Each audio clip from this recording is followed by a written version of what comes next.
그렇죠, 여러분들. 뭐 모의고사를 저는 수업 때 보면 좋죠. 저야 날로 먹을 수 있기 때문이죠. 그러나 너 나랑 2년을 하면서 내가 본 수업 시간을 날로 먹은 적을 본 적이 있으세요, 없으세요? 없어요. 자, 그래서 여러분한테 미리 하나만 얘기합시다. 여러분들은 제 이양 이름이 나오면 안 되니까 L양 A양이요? L L? 그 다음에 Y군 Y요? Y 누구 있어요? 너 저요? 왜요? U 네. Y군 네. 우리 뭐예요? 선우요? 리 선우요? 아니 뒤에 계신 L양이 계셔요 지금 뒤에. 하여간 눈치 없어. 지금 방송 지금 딱 이거 보시는 분들은 왜 저래? 나보고 그럴 거 아니야. 지금 내가 얼마나 횡설수설한 사람으로 보이겠어. 이게 수학 같은 경우는 보강을 해도 사실 옆에 하나 앉혀놓고 수업해도 되는데 니네 알겠지만 나는 그게 안 돼. 빠지지 맙시다. 아픈 건 괜찮아? 네. 아, 너도 저거였지? 이겼어? 하셨어요?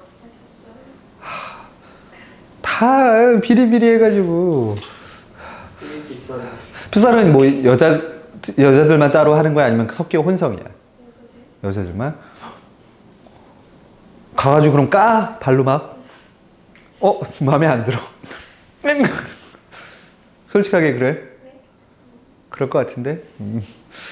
알겠습니다. 자, 그래서 오늘은 진짜 짧은 시간 내에 여러분 필요한 것들 위주로 가야 돼. 근데 우리가 얘를 안 배웠던 거는 아니기 때문에 예전에 했던 기억들을 조금 살리면서 필요한 부분만 다시 한번 정리하는 개념으로 문법 잡고 그 뒤에 고전소설까지 정리하고 과제에 나눠주는 걸로 할게요.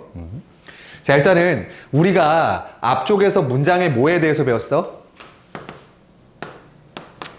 문장의 짜임에 대해서 배웠지? 자, 다시 한번 봐야겠다. 그러면 동사 아무거나 얘기해 줄까? 앞으로 수업에 빠지면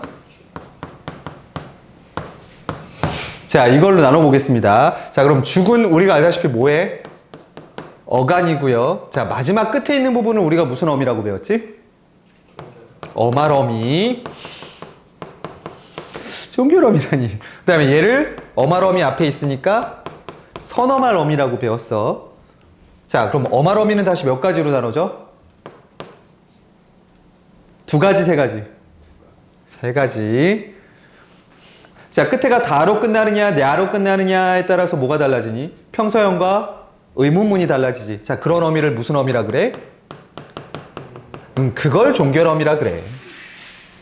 Y군 이해했어? 어말어미 안에 종결어미가 있는 거야. 자, 그 다음에 문장의 끝에 넣을 수 있는 어미 중에 우리가 배웠던 게 이어진 문장을 만드는 무슨 어미?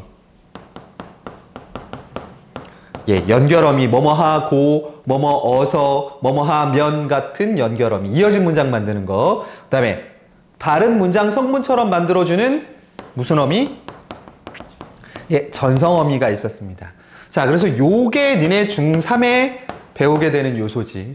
이번 시험 범위가 나오는 게 이거야.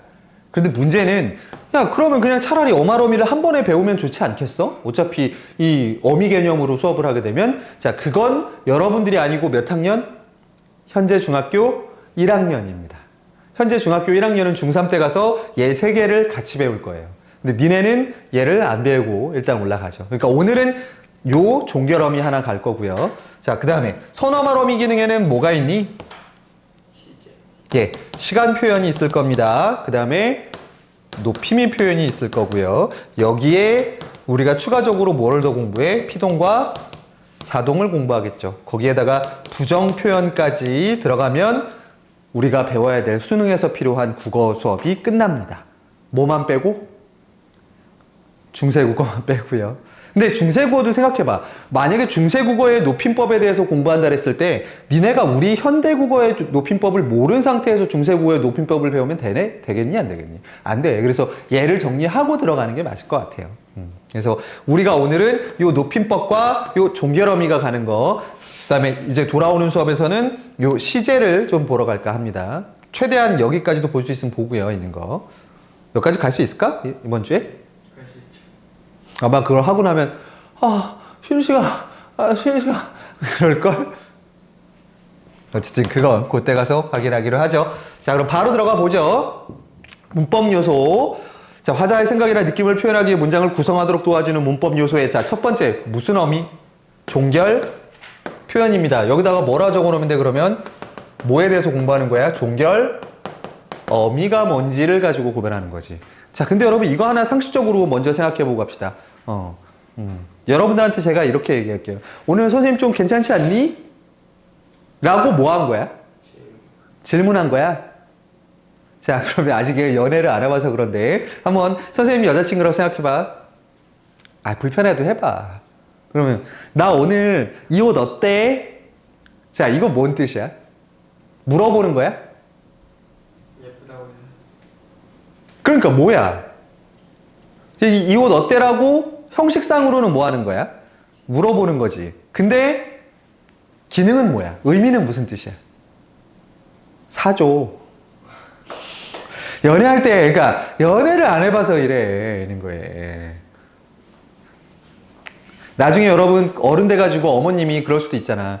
아유, 저 옷 예쁘다. 그럼 엄마가 뭐 해달라는 거야?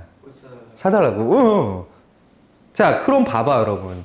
저 옷 예쁘다는 평서형이야, 의문형이야?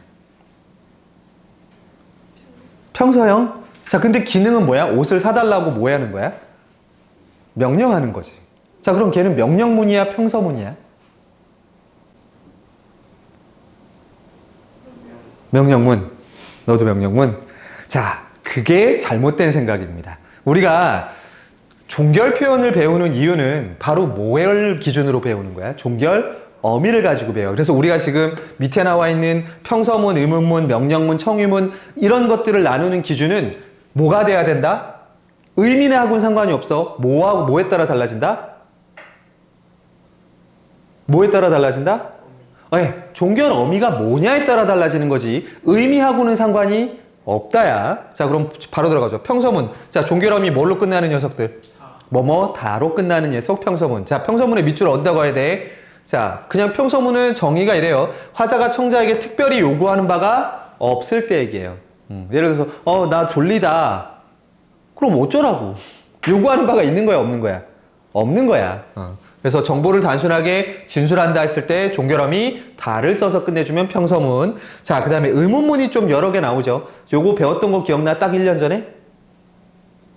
자, 의문문은 3가지가 있습니다. 첫 번째, 무슨 의문문? 판정 의문문. 자, 판정 의문문은 대답을 뭘로 해줘야 돼?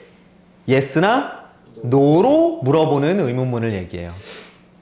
뭐가 있겠니? 밥 먹었어? 그럼 대답이 뭐가 나와야 돼? 응, 먹었어? 아니, 안 먹었어. 영어로 치면 뭐라고 묻는 거야? Do you 혹은 are you? 이렇게 되는 거죠. Are you insane? 하프모래? Are you crazy? 자, 그런 걸 무슨 의문문? 판정 의문문. 자, 그러면 설명 의문문은 뭘까? 너 여기 몇 시에 왔니? 그럼 대답이 뭐가 나와야 돼? 몇 시에 왔는지 그거에 대한 뭐가 들어와야 돼? 설명이 오는 것들 얘기해. 그럼 영어로 치면 어떤 의문문이 되는 거야?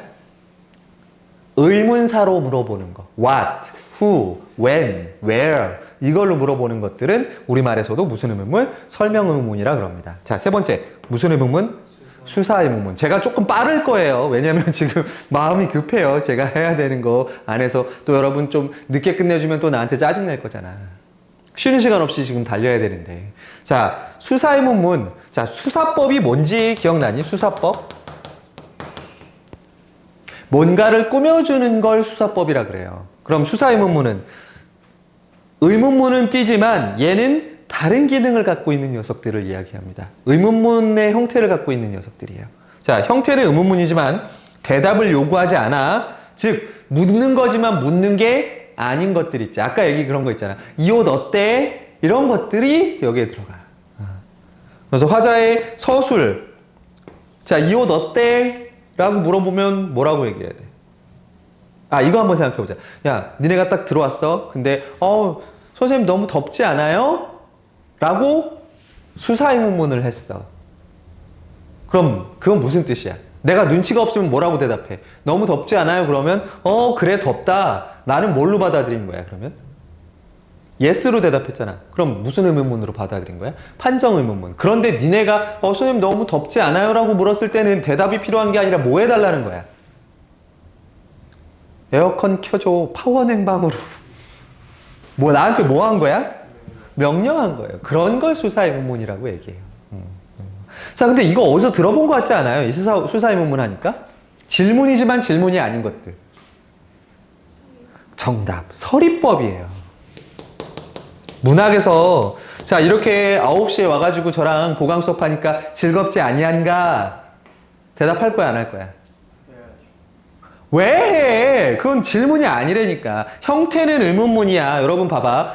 끝이 어미가 뭐뭐냐, 뭐뭐가, 뭐뭐니로 물으니까 얘는 의문문은 맞는데 걔의 의미는 대답을 요구하는 거야 안 하는 거라고? 안 하는 거라고. 즐겁지 아니한가는 즐겁다라는 걸로 서술이에요.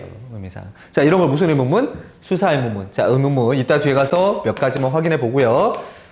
다음은 명령문입니다. 명령문을 나타내주는 어미 뭐가 있어? 알아, 어라. 하고 뭐 이런 것도 있지. 뭐뭐 하렴. 자, 얼른 책을 피렴. 이렇게 하는 것도 있습니다. 그 다음에 청유문은 뭐뭐 자. 자, 여러분 청유문에다가 별표는 아니고 이쪽에다가 필기 하나만 해주자. 자, 우리가 뭐뭐 하자라고 하는 청유문을 구별하는 건 되게 쉬운 일이야. 자, 근데 고등학교 가면 어떤 문제가 나오느냐. 자, 책 피자. 내가 이랬어. 자, 그러면 원래 청유문은 영어로는 뭐야? let's잖아요. 뭐뭐 하자라고 얘기하는 거니까. let's는 뭐의 줄임말이니? let us예요. 그러면 us니까 청유할 때는 보통은 말하는 나도 포함하니 안 하니? 포함? 해요. 하지. 자, 근데 선생님이 수업 시간에 얘기해. 얘들아, 조용히 합시다. 자, 그럼 나는 조용히 하겠다는 거야? 아니, 근데 나는 포함되지 않아. 자, 이런 문제가 나올 겁니다. 청유문에서 화자가 포함이 되는지 안 되는 건지 이런 거 따져주는 문제가 고등학교 가면 나올 거예요. 죽자. 야, 우리 다 같이 죽자. 나 죽겠다는 얘기야? 너를 죽이겠다는 얘기야? 다 같이. 나는 안 죽을 거야. 야, 내가 왜 죽어? 자, 그 다음 마지막 감탄문이니까 뭐야? 뭐뭐 구나. 뭐뭐 하는 군으로 끝나는 어미를 갖고 있으면 감탄문이 됩니다. 자, 다시 한번 이 문장 종결 어미를 가지고 할 때 여러분, 얘가 의문문인지 평서문인지를 나누는 기준은 의미나 기능이 아니라 뭘 가지고 나눠준다? 종결 어미를 가지고 나눠줍니다. 그러면 이렇게 하는 거지. 청유문인데 명령을 하는 것들. 뭐 이런 식으로 기능을 뒤에다가 따로 설명을 붙여줘야 되는 일이 생길 겁니다. 자, 아주 간단하게 했어요, 여러분들. 자, 여기 나오죠. 수사 의문문과 서리법. 예, 그거 나옵니다. 아까 얘기했던, 엘량이 얘기해줬던 바로 그 부분입니다. 그럼 얘는 너무 쉬우니까. 자, 밑에 거. 자, 의문문의 종류 나왔습니다. 얘 나눠볼까? 자, 지금 학교에 가니? 대답이 뭘로 나와야 돼? 지금 학교에 가니? 네, 가요, 아니요, 안 가요가 나와야 돼. 그럼 뭐가 돼야 돼? 판정. 너는 지금 무엇을 먹고 있니? 설명. 뭘 먹고 있는지 나와야 되고. 당장 똑바로 서지 못하겠니? 예, 이게 수사죠. 이것 똑바로 서라고 뭐 하는 거야, 그러면? 명령하는 거지만 니라고 묻고 있는 종결어밀 기준으로 나눴을 때는 얘가 뭐가 돼? 의문문이 돼야 된다라는 거. 수사 의문문은 완벽합니다. 자, 이것도 봐보세요. 예문과 문장 이용을 잘못 연결합니다. 오늘은 쏟아졌다니까 평서문 맞죠? 자, 이 옷을 입으면 얼마나 예쁠까? 자, 끝이 뭘로 끝났어? 예, 의문문으로 끝났죠. 그러니까 의문문은 맞아요. 근데 이 옷을 입으면 얼마나 예쁠까는 무슨 뜻이야? 아까 했잖아. 수사. 예, 사줘. 아니면 예쁘다라는 말을 듣고 싶은 거죠. 예쁘단 말을 해줘라고 하는 건데 얘 뭐라고 돼 있어? 설명 의문문 돼 있네. 답은 설명 의문 잘못된 거 2번 고르시면 되겠구네. 자, 그 다음에 요것도 재밌어요. 한번 봐봐요. 자, 발화자가 요구하는 바를 뭐를 통해 나타난대? 평서문을 가지고 뭔가 요구하는 거야. 명령하는 겁니다. 찾아보십시오. 자, 저는 땡땡, 자, 처음 만난 사람에게 이야기를 하는 상황에 저는 땡땡동에 삽니다. 아, 우리 동네 주민이에요. 이거 요구하는 거야, 안 하는 거야? 안 하는 거지. 자, 근데 옛날에 여러분 CF 중에 이런 게 있었어요. 너네 레스비 지금도 나오지? 커피, 레스비. 파란색. 자, 그게 광고가 뭐가 있었냐면, 전지현이라고 너네 알아? 나와가지고 있는데, 버스를 타고 가요. 그러다가 둘이, 남자랑 전지현이랑 막 서로 눈치를 막 주고받아. 그러다가 전지현이 딱 배를 누르고 뭐라 그래, 그 남자애한테? 저, 이번에 내려요. 자, 이번에 내려요는 무슨 형이야? 평서형. 묻는 게 아니잖아. 평서형이야. 나 이번에 내린다라는 거야. 그런데 사실 무슨 기능을 해? 나 이번에 내리니까 너도 뭐 하라는 거야? 내리라고 하는 거야. 그런 거 찾으면 돼. 근데 여러분 보세요. 저는 땡땡동에 삽니다. 이게 처음 만난 사람이니까 뭐 친해지자는 뜻은 아니지. 있는 거. 그럼 얘는 아닌 거고. 자, 머릿결이 많이 좋아지셨네요. 자, 얘도 머릿결이 좋아졌다라고 얘기하는 거지 명령을 요구하는 건 아니잖아. 자, 근데 이런 건 있죠. 남학생들은 잘 몰라요. 자, 여학생들 미장원 갔을 때 어머 머리 진짜 많이 상했다. 자, 이 얘기 듣는 순간 어때? 무섭지 않아요? 무섭지 않아? 그 얘기 들을 때? 미장원은 안 가? 집에서 잘라? 이 몰랐는데 그러니까 이제 저는 이제 나이가 있으니까 여러분들 그 여자들이 미장원 많이 가면 어머 머리 상한 거 봐 이런 얘기를 들으면 그게 무슨 뜻이야? 트리트먼트 받으셔야겠다 라는 뜻인 그런 경우도 있어. 근데 얘는 그건 아니야. 세 번째, 아들아 배가 너무 고프다 라고 아버지가 다로 끝나니까 문장의 형태는 뭐야? 평서형인데, 자, 아버지가 동영아 너한테 그래. 동영아 아빠 배고프다. 그럼 뭐 하라는 뜻이야? 라면 끓여라 이런 뜻인 거지. 자, 그러면 얘가 평서형인데 결국은 뭐를 하는 거야? 밥을 차려오라고 뭐 하는 상황? 요구하는 상황에 딱 맞았는 게 요게 되겠죠. 이해됩니까? 네. 자, 이런 것까지 여러분 확인했습니다. 아주 간단하게 지금 전략했지만 이거 안 하고 넘어가죠, 여러분들. 자, 그러면 그 뒤에 나오는 높임법으로 가겠습니다. 자, 15분 만에 앞에 걸 정리했으니까 높임법도 30분 정도면 컷할 수 있겠죠? 있을까? 왜? 야, 이 시간에 수업하고 있는 나는 어떨 것 같니? 나 오늘 아침 9시부터 수업했어. 능으로 시작하는 학교가 아직 방학 중이에요. 아, 방학특강 있어요.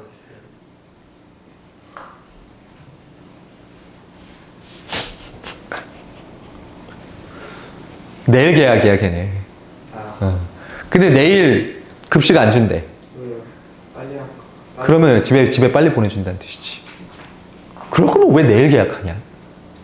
자, 어쨌든 간에, 자, 두 번째 문법 요소, 뭘로 갑니까?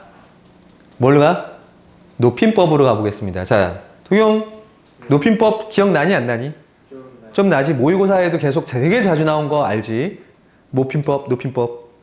모의고사 풀었을 때 맞았었어, 틀렸었어? 기억이 안 나? 기억 좀 하고 삽시다. 오늘 영상 찍는 줄 알았으면 머리도 좀 만지고 오는 건데. 그냥 아침 지금 쾌행 해가지고 지금. 이거 적나라하게 나오더라고. 잠깐, 이것도 되게 그건 거지. 이 평서문인데 요구하지 않지만 나를 비웃는 거잖아. 이거 마이크 성능이 좋아서 콧바람 들어가거든. 자, 높임 표현 가봅니다. 자, 높임 표현 니네가 아니까 우리 그냥 생으로 정리하고 한번 들어갑시다. 생으로 진짜 있는 거에서. 자, 높임법에는 크게 몇 가지가 있어? 높임법 몇 가지가 있다? 나가. 몇 가지가 있다? 세 가지. 넌 아직도 나를 모르니? 왜 그거에 그렇게 당해? 자, 첫 번째 무슨 높임법? 주체 높임법. 두 번째 객체 높임법.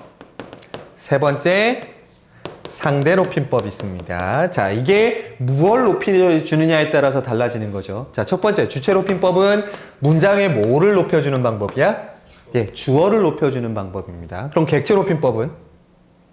객체잖아. 문장에서의 손님은 누가 있어, 그러면? 목적어, 소수로? 목적어랑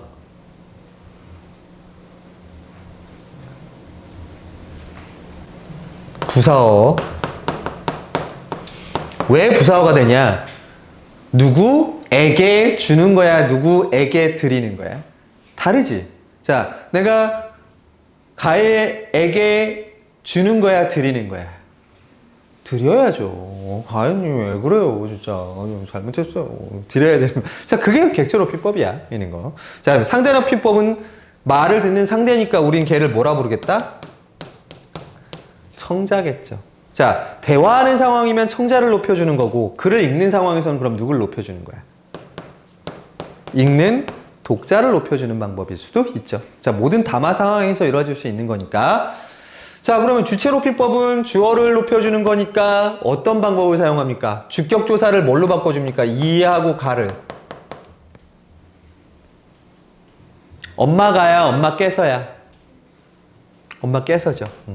주격조사를 높임을 나타내주는 뭘로 바꿔주고 깨서로 바꿔주고. 자, 그 다음에 뒤에 서술어에다가 뭐를 넣어줘요? 선어말 어미 시. 근데 시라고 적으면 안 되고 좀 정확하게 적어드리면 받침이 있고 없고에 따라서 의시가 들어갈 수도 있어요. 예, 먹으시다. 근데 먹으시다라는 말은 없거든. 잠깐만.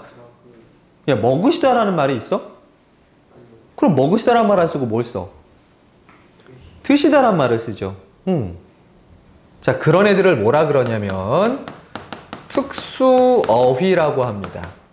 자, 특수어휘가 뭐냐? 애초에 뭐인 녀석들. 애초에 높임말인 녀석들이 있어요. 뭐가 있니? 우리가 이 단어는 낮춤말이 없는 단어들이 있어요. 어떤 것들?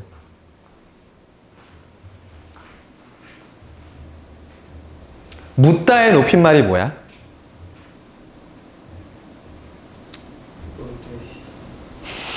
묻으셔요. 묻어드릴게요. 일로 와봐. 묻다가 에스크. 묻다의 높임말이 뭐야? 물으시다? 어? 물으시다란 말을 안 쓰잖아. 여쭙다예요. 여쭙다는 낮춤말이 있어? 없어? 그러면? 없죠? 자, 그런 거를 뭐라 그런다? 특수어휘라고 불러줍니다. 있는 거. 이게 주체 높임법이야. 자, 다시 한번 뭐라고? 주격조사 바꿔주고 의시를 넣어주든지 특수어휘를 넣든지. 됐어? 자, 이때 가서 확인할게. 자, 그 다음에 객체 높임법은 누구를 할머니를 모시는 거야? 할머니를 데리고야? 모시고. 그 다음에 할머니께 드리는 거야? 할머니께 주는 거야? 드리는 거지. 자, 그러면 얘네는 중요한 게 이거지. 의시가 사용이 가능할까 안 할까? 네, 안 돼요. 객체 높임법. 목적어나 부사어를 높여줄 때는 의시를 사용하지 않아. 그럼 뭐만 사용해? 예, 애초에 높임법인 특수어휘만 사용합니다. 요게 객체 높임법. 되게 쉬워, 객체 높임법은. 그 다음에 마지막 상대 높임법이죠. 자, 얘가 좀 복잡합니다. 듣는 사람 혹은 읽는 사람을 높여주는 방법이 얘는 자, 뭘로 하느냐? 자, 요겁니다. 끝을 어떻게 해주느냐에 따라 달라져요. 자, 얘 상대 높임법을 극단적으로 보여주는 사례를 하나 만들어 보죠. 너 나 알아? 요? 그렇게 살지 마라. 요. 뭘 꼬라? 봐. 요. 자, 제가 너를 낮췄니? 높였니? 높였었어요. 충분히 높여. 왜 끝에 뭐를 붙여줬어? 요. 예, 그래. 종결어미를 바꿔주는 거야. 자, 그러면 동사 하나만 얘기해봐. 하다 해볼까? 하다. 자, 하다라고 해보시죠. 제일 높이면 여러분 뭐라고 얘기할 거야? 하십니다. 이렇게 될 거야. 아니면 뭐 했습니다. 뭐 이런 게 되겠지? 그러면 중간 높이면, 낮추면 해라야, 해라. 해라. 자, 근데 해요도 있지. 그럼 해요를 낮추면 뭐가 돼? 해. 자, 그럼 여러분 해라와 해는 어떻게 달라? 너 이거 해라. 너 이거 해. 해는 명령. 둘 다 명령이야. 근데 좀 더 세 보여. 뭐 해가 좀 더 왜 센 느낌이 드니? 너를 높여주는 느낌이야, 낮춰주는 느낌이야? 높여주는데 왜 센 느낌이 들어? 너를 높여주는데. 너를 최대한 내려야지 센 느낌이 들지. 제일 낮춘 말이 뭐야, 그러면? 해. 맞아요. 그게 반말이잖아. 내가 너한테 이거 해라. 이러면 그래도 너를 뭐 해주는 것 같아? 그래도 조금 인정해 주는 것 같아. 자, 이런 걸 뭐라 그래? 공식적이고 조금 덜 친밀한 사이에서 쓰는 걸 격식체. 해! 이런 거는 비격식체. 예, 이제 기억이 나죠? 있는 것들. 그게 들어올 겁니다. 이 상대높임법에서는요. 그래서 상대높임법은 특이한 게요. 높임이 되면서 동시에 뭐 할 때? 상대를 뭐 할 수도 있어? 예, 낮출 수도 있어요. 나머지는 높이는 거밖에 없거든. 안 높이는 거지 낮추는 건 아니야, 위에 것들은. 근데 이 녀석은 뭐해? 낮출 수도 있다. 예, 제가 지금 수업 중입니다. 일부러 그런 거야. 자, 얘를 가지고 이제 자세하게 좀 들어가 보죠. 안에 있는 거에서. 이제 다 아는 거니까. 자, 일단 주체 높임입니다. 문장에 뭐를 높여준대? 주어인 주체를 높여주는 방법. 자, 할아버지가 왔다. 자, 잘못된 말이죠. 할아버지는 높임의 대상이니까 이 가를 뭘로 바꿔줬니? 깨소로 바꿔줬고, 왔다에 지금 뭐가 결합되어 있어? 의시였다, 옷이었다, 의시가 들어갔습니다. 자, 그 다음 할머니 집에 있니? 자, 그럼 여러분 얘를 문장을 만들면 할머니가 집에 있다거든.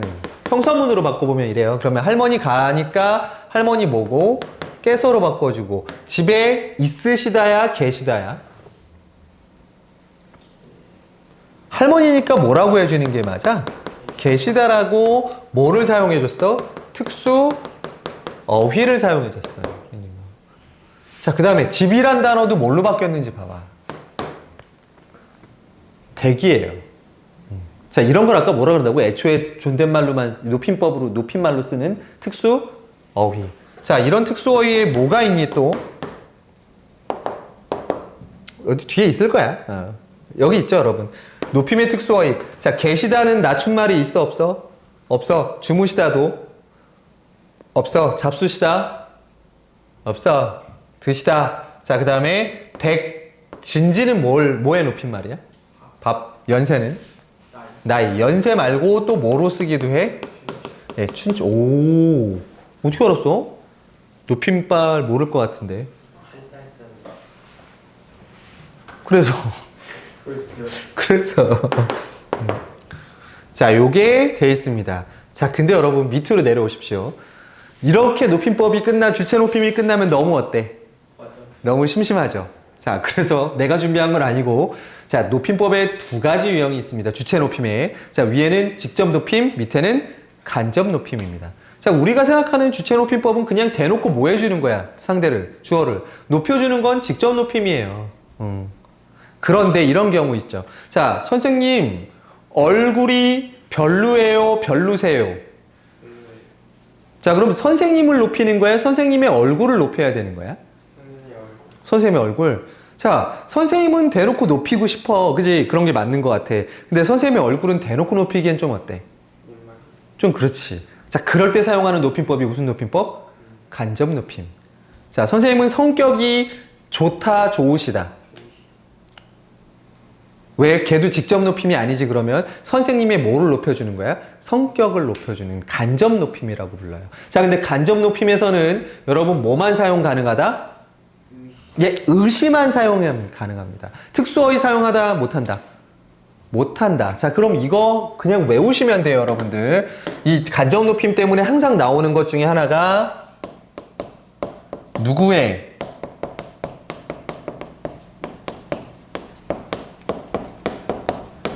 자, 교장 선생님의 말씀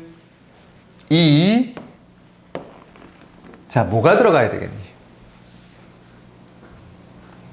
자, 교장 선생님을 높일 거면 그냥 뭐 하면 돼? 그냥 직접 높여주면 돼요. 교장 선생님은 뭐 물론 안 높이고 싶은 마음이 있는 건 알아. 이름은 알아? 주금종. 그럼 난 깜짝 놀랐어 지금. 나 앞에 두 단어만 듣고 지금 다행히 네 목소리는 안 들어갈 것 같긴 한데 오디오로 듣는 거. 넌 알아? 모르지, 그지? 야, 얼마 전에 그 N중학교 그 교장 선생님 그 저게 있었다는데 그 은퇴식이 있었다는데 너 들었어 얘기? 애들 막 가가지고 막 울었대는데? 막 애들 막 펑펑 엉엉 울었대. 그 너희들도 그런 선생님 만나길 바랍니다. 자, 교장 선생님이 근데 아니라 뭐를 올려야 되는 상황인 거야. 교장 선생님의 말씀. 올릴까 말까? 올릴까 말까? 올릴까 말까? 올릴까 말까? 올릴래 안 올릴래? 올려. 우! 자, 늦게 왔으니까 이쪽으로 와서 저 카메라 보고 인사 한번 하고 들어가요. 그쪽으로 여기 있어요. 문법책인데 문법책 있어 없어 지금? 그래 그냥 앞에 보세요. 높임법 거니까. 자, 교장 선생님의 말씀을 대놓고 올려주긴 뭐예요? 근데 안 올리기도 뭐해? 자, 그럴 때 사용하는 게 무슨 높임? 간접 높임이에요. 그러면 뭐가 들어가야 되니? 자, 제일 니네가 싸가지 없게 얘기하려면 교장 선생님의 말씀이 뭐라고 얘기해?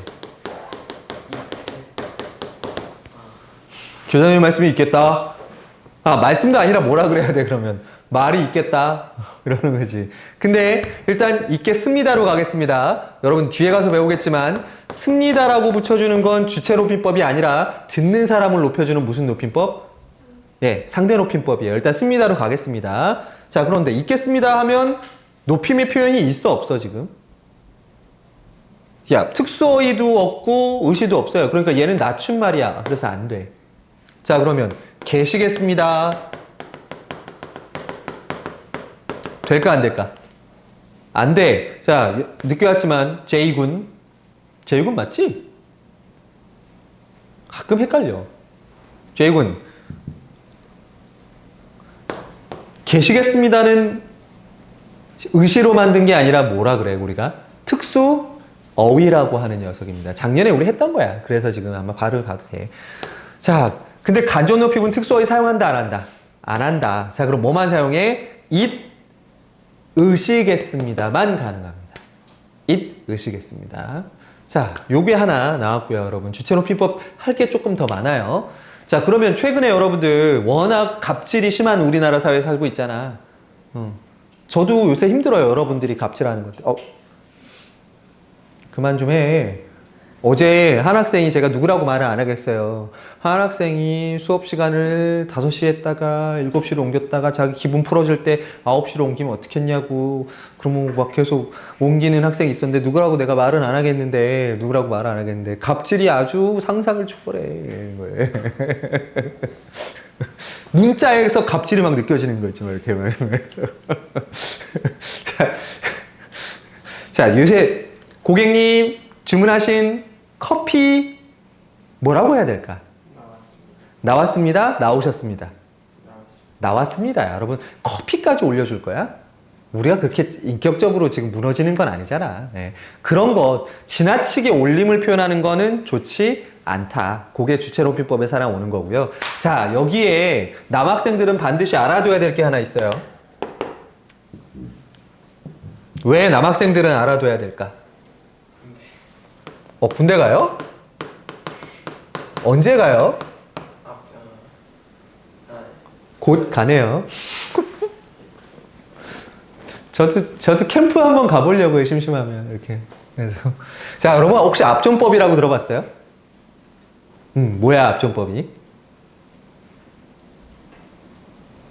자, 한번 보세요. 할아버지가 있고요. 아버지가 있어요. 그리고 나가 있습니다. 자, 나하고 누가 대화를 나누는 상황을 생각해봐. 할아버지하고 대화를 나눠요. 자, 그러면 여러분 나하고 할아버지, 내가 할아버지랑 대화를 나눌 때 아버지를 높일 거야, 낮출 거야? 자, 보세요. 할아버지한테 말을 걸 거야. 할아버지, 아버지가 왔어요. 혹은 아버지를 높일 거면 어떻게 해야 돼? 아버지께서 뭐라고 얘기해야 돼? 오셨어요. 자, 이때 요는 누구를 높여주는 거야? 할아버지를 높여주는 거야. 청자를 높여주는. 그래서 상관이 없고요. 자, 아버지가 왔어. 아버지께서 오셨어. 자, 어느 게 맞는 표현이? 예. 원칙적으로는 여러분 안 높여주시는 게 맞아요. 왜? 아버지보다 누가 더 높아? 할아버지가 높기 때문에 더 높은 할아버지 앞에서는 아버지를 높일 필요는 원칙적으로는 없어요. 이걸 무슨 법이라 그래? 압존법이라고 불러요. 그러니까 듣는 사람과 말하는 대상에 따라서 그게 달라져요. 내가 왜 이걸 남학생들에게 특별히 유심해야 된다 그랬어? 군대 써야 돼. 군대에서 한번 예를 들어 봅시다. 나의 뭐가 들어가고 이등병에 들어갑니다. 자, 이등병들이 제일 무서운 사람이 누구겠어? 매일 같이 있는 우리 김병장이야. 자, 니네 입에서 김병장이라는 말이 익숙하겠니? 김병장님이 익숙하겠니? 님자를 붙이겠죠. 매일 옆에 김병장님, 김뱀님, 김뱀님, 김뱀님 맨날 이러고 있었어. 자, 그러다가 누가 나타나? 대대장이 나타납니다. 더 높은 사람이 나타나요. 그러면 자, 대대장님, 이거 누가 해준 거야? 자, 이렇게 물었어, 대대장이. 그랬더니 네가 이등병 나부랭이가 뭐라고 얘기해? 김병장님께서 만들어 주신 겁니다. 라고 하는 순간 뭐가 돼? 만들어 주셨어. 김병장이 나보다 높구나. 이렇게 되는 일이 불상사가 발생합니다. 이해됐어? 이해됐어? 무슨 뜻이지? 안 가지만 이해는 되죠? 네. 조심하십시오, 여러분들. 그럼 여기서 퀴즈. 자, 선생님, 니네 부모님 하고 여러분들이 있어요. 자, 부모님 옆에서 선생님은 올릴까요? 내릴까요? 내려요? 올려요? 나를 올려요? 그럼 부모님이 하찮은가 봐? 어떡해. 저기 어머님 이거 보시면 안 돼. 이거 들으시면 안 되는데. 나를 그렇게 생각해주는 고마운데 그래도 부모님의 그 감사함을 좀 표하고 그랬으면 좋겠어. 맨날 속만 썩이고 있는 거 알고 있는데. 너 때문에 흘리는 눈물이 지금 저 인천 앞바다에 지금 수위가 0.3m 상승했대잖아. 어머니 강릉으로 보내드려. 강릉이요? 강릉 가뭄 좀 해결되게. 너 때문에 눈물이 해가지고 지금 저수지에 이렇게 물 채우게. 이런 좀 위험한 개그인가요? 아무도 안 본, 아니야. 이 정도 개그는 그만큼 비를 간절히 원한다 라는 뜻으로 이해하시면 되겠습니다. 네가 엄마를 그만큼 많이 울린다라는 뜻으로 생각해야 되고. 자, 주체높임법에 나름 은근히 생각할 게 많죠. 압존법도 있고 뭐도 있어?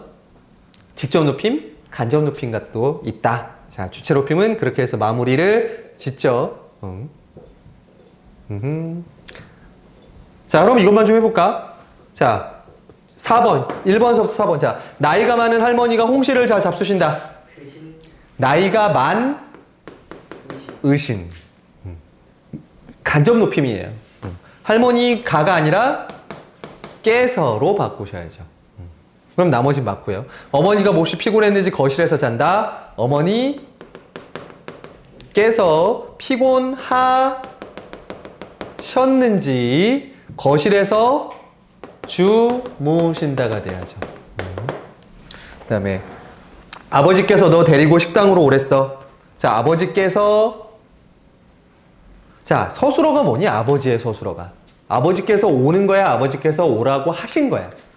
예, 그러니까 오랬어가 아니라 오라고 뭐로 바꿔줘야 돼? 하셨어로 바꿔줘야죠. 여기에 오시, 여러분 만약에 여기에 오시가 들어가면 누구를 높여주는 거야? 누가 오는 거야? 너가 오는 거잖아요. 우리 배웠잖아, 문자. 그럼 너는 올릴 필요 있어, 없어? 없죠? 너라고 부르는데 왜 올려? 그럼 얘 안 듣지 않는 거야. 됐어? 그 다음에 아버지께서는 친구분들에 비해 키가 크다. 자, 아버지, 친구분들에 비해는 부사어니까 이 녀석 없이 한번 생각해봐요. 아버지께서는 키가 크다. 자, 우리 이거 뭘로 배웠는지 기억나? 서술절이에요. 자, 이 키는 누구 키니? 아버지의 키예요. 서술절이야. 그럼 이 키는 너무 높일 수는 없지만 뭐 해야 돼? 간접 높여야지. 음을 낮추고 있어.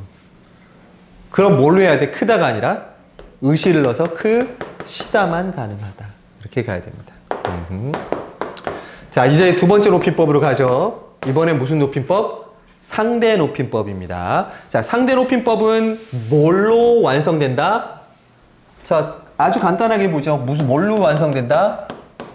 예, 종결어미를 통해서 상대를 높여줍니다. 너 일찍 오라 내가 그랬어? 요? 웃어? 요? 뒤질래? 죽을래? 요? 높여준 거야, 낮춰준 거야? 상당히 높여준 거예요. 뭘 써서? 끝을 바꿔서. 종결 어미를 가지고 바꿔줬어요. 이거. 자, 그 다음에 또 하나 특징이 있었지. 뭐라 그랬어? 얘는 높여주기도 하지만 모아줄 수도 있다? 낮출 수도 있어요. 죽을래? 하면 뭐 하는 거고? 낮추는 거고. 죽을래요?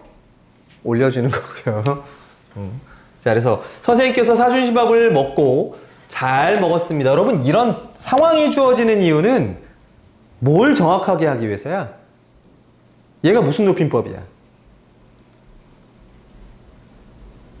청자 높임법, 즉 상대 높임법이란 말이야. 그러니까 청자가 누구야? 선생님이라는 걸 알려주기 위해 그런 거야. 그래서 잘 먹었. 자, 뭘로 끝나? 습니다로 최대한 공손하게 하는 거. 이게 상대 높임법. 그 다음에 친구가 사준 밥을 먹었어는 잘 먹었. 어로 끝내요. 잘 먹었어. 이러면 높이는 거야, 낮추는 거야? 낮추는 거죠. 요게 상대 높임법이에요. 그러면 우리가 일상생활에서 하는 대화 중에서는 기본적으로 무슨 높임법이 깔려 있는 거야? 예, 상대 높임법이 기본적으로 깔려 있어요. 우리 머릿속엔 그게 항상 들어있는 거예요. 제가 여러분들에게 반말을 잘 안 하잖아요. 진짜? 바른 대로 얘기해. 해, 안 해? 언제? 여러분, 제가 여러분들에게 반말하나요? 안 한대잖아요. 수업 시간엔 잘 안 해요.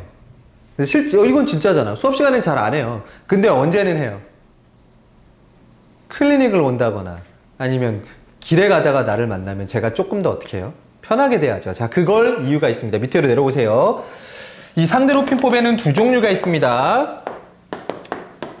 하나는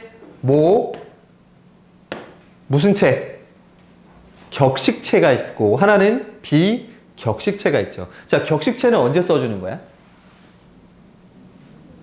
공식적인 자리에서. 자, 여러분들이 졸업식장에 가서 상을 받아요. 그럼 걔는 공식적인 자리야, 비공식적인 자리야? 공식적인 자리. 아나운서가 뉴스를 합니다. 공식적인 자리. 예, 그런 데서는 얘기를 격식체를 가지고 사용해줘. 근데 격식체는 또 언제 사용이 되냐? 조금 뭐 할 때, 서로 사이가. 뭐가 있을 때? 격차? 거리감이 있을 때예요. 아직은 친해지지 않았을 때 그 거리감을 가지고 표현해요. 그래서 제가 수업 시간에는 무슨 체를 쓰는 게 맞아요, 그러면? 맞아요가 아니라 맞습니까? 라고 물어봐야 되는 거죠. 네. 그래서 제가 웬만하면 수업 시간에는 여러분들에게 격식체를 쓰려고 노력합니다.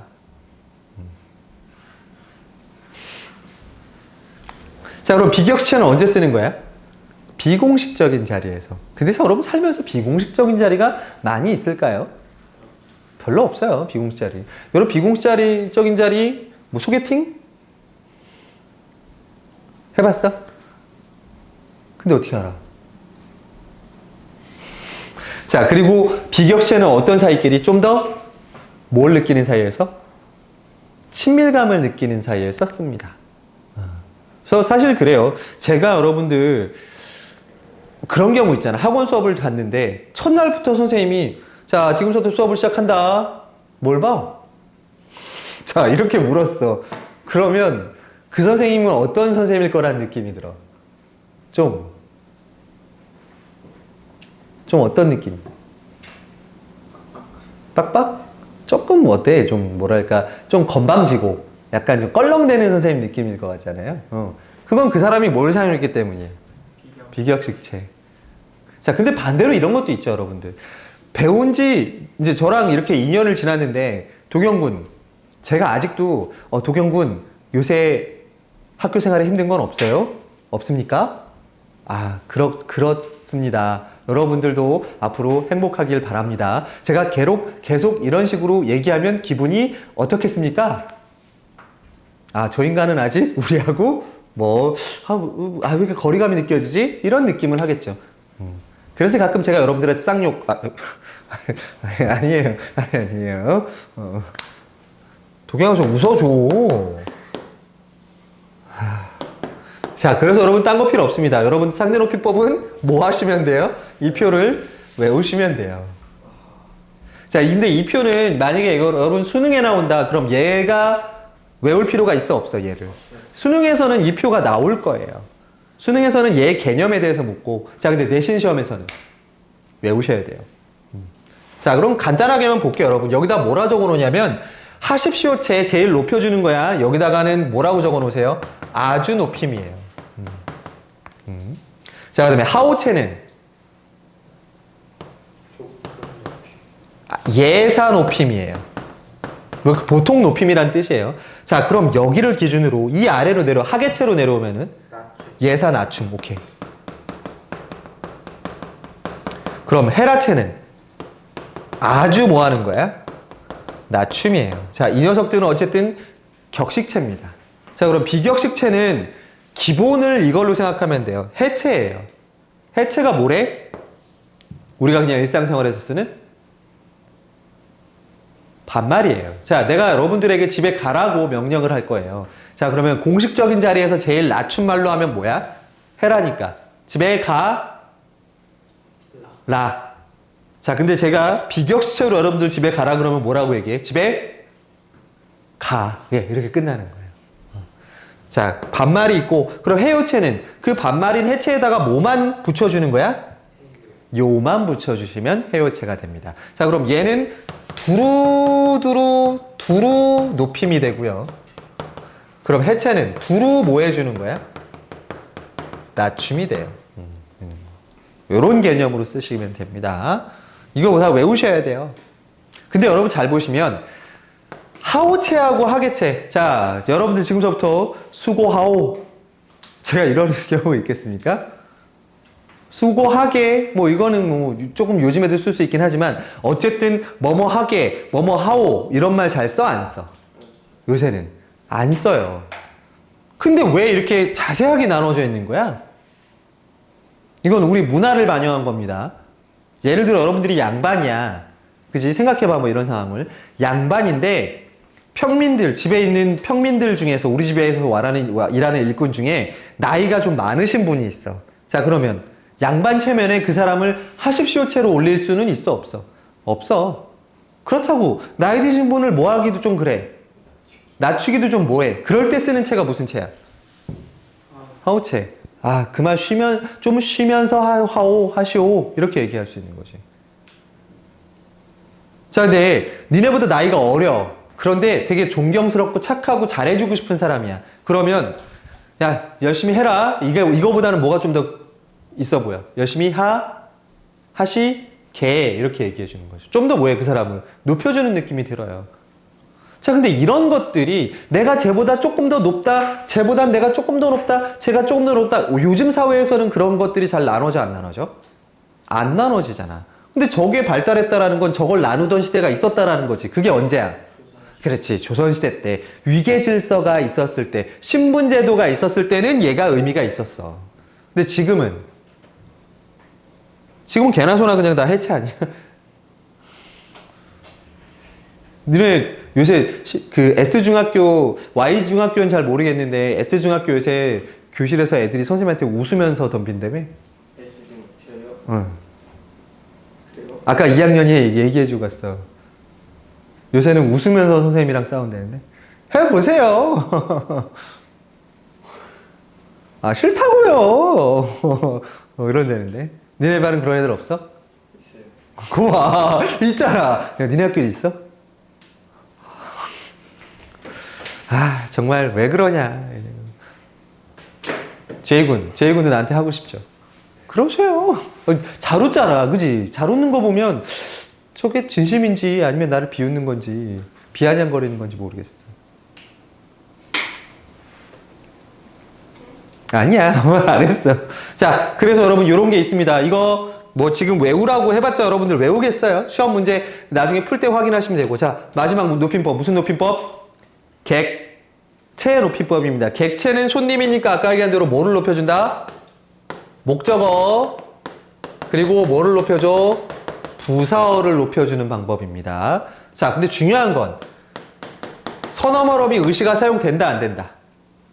안 된다예요. 얘는 무조건 뭐만 사용해? 특수 어휘. 제일 쉬워요. 그래서 자, 할머니의 높임 대상이야. 할머니를, 자, 뭐가 돼? 할머니가 목적어가 되죠. 그럼 할머니를 데리고 가는 거야? 모시고 가는 거야? 모시고라는 특수어휘 사용하고요. 그 다음에 나는 할아버지께 선물을 주신 거야? 드린 거야? 드린 거예요. 그다음, 자, 이게 뭐야? 할아버지에게죠. 에게는 무슨 격조사? 에에서 에게로 부사격 조사. 그래, 그러니까 부사어잖아. 할아버지, 부사어. 부사어를 높여주는 거니까 주시다가 아니라 뭘로 사용해야 돼? 특수어인 드리다가 돼야 되는 거죠. 이게 객체 높임법입니다. 쉬워, 어려워? 쉬워요. 네. 그러니까 뒤에 거 그럼 맞춰보세요.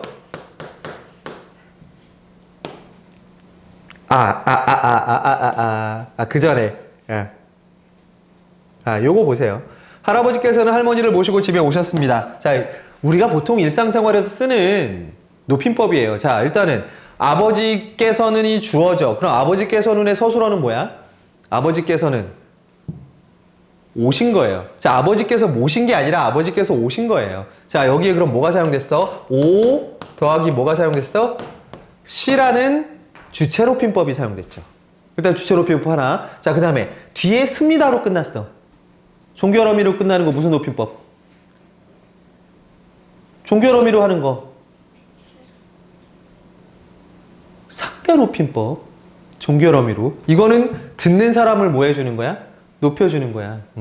그래서 상대 높임법 사용됐어. 그 다음에 할머니를 목적어를 높여주기 위해서 데리고가 아니라 뭐라고? 모시고. 그럼 무슨 높임법? 객체 높임법. 예, 세 가지가 저 문장 안에 다 들어가 있습니다. 저런 것들을 찾아내셔야 되는데 진짜 주의할 거. 상대 높임법이 저 뒤에 있기 때문에 잘 보여, 안 보여? 안 보여. 여러분, 상대 높임법이 눈에 잘 안 띈다라는 거 좀 주의하셔야 돼요. 늘. 자, 그럼 뭐 문제를 활용해서 푸는 게 제일 좋죠. 자, 시간을 보면 57분. 딱, 그래, 여기까지 하고 고전 소설 30분 정리까지 하면 딱 되겠네요. 쉬는 시간 없어요. 잠깐 좀 화면 좀 껐다가 할게요. 마이크도 좀 잠깐만 이거 좀 껐다가.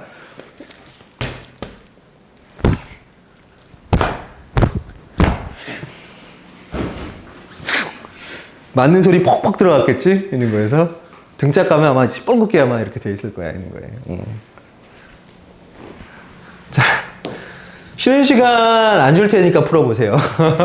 자, 객체를 높이는 요소 찾으래. 여러 번, 자, 객체를 높이는 요소니까 뭘 찾으라는 거야? 목적어하고 부사어 찾아서 어떤 특수어휘가 사용됐는지 보라는 거니까. 여러 번 찾아왔었는데, 가장님을, 자, 그럼 과장님을 때문에 뭐가 사용됐어?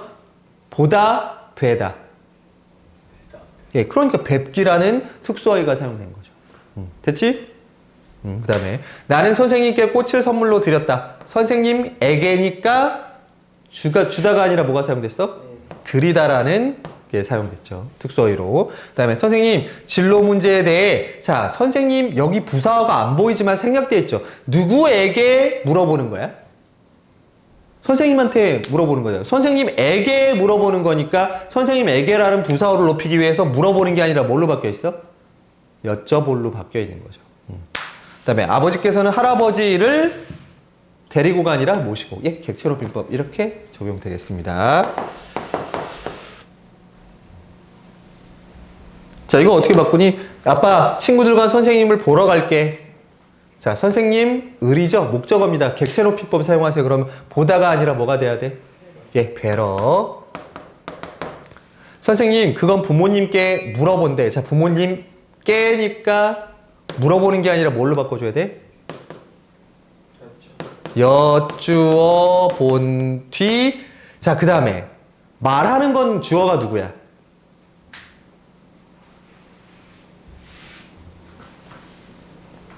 야, 선생님한테 말해드리는 거야? 말씀해드리는 거야? 여러분 여기서 주의할 거 있습니다. 자, 말씀이란 단어는 높이는 말일까요? 낮추는 말일까요? 높이는 말. 그러면 자, 답은 높임도 되고요. 낮춤도 돼요. 이거 주의하셔야 돼요. 이게 어떤 거냐면 우리가 알고 있는 건 당연히 그냥 기본적으로 뭐야? 높임의 말이거든요. 근데 이거 한번 보세요.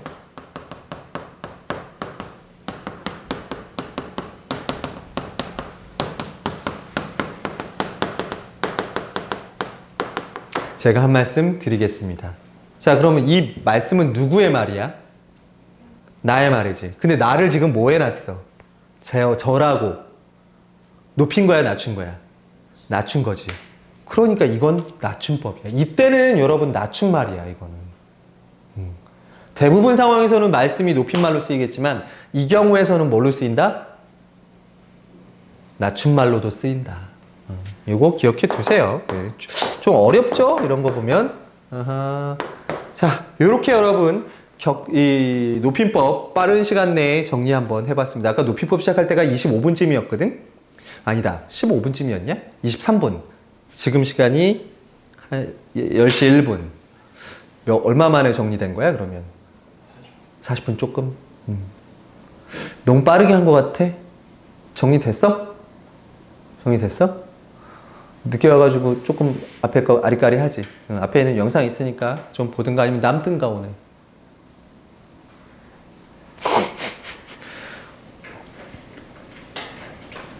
남든가.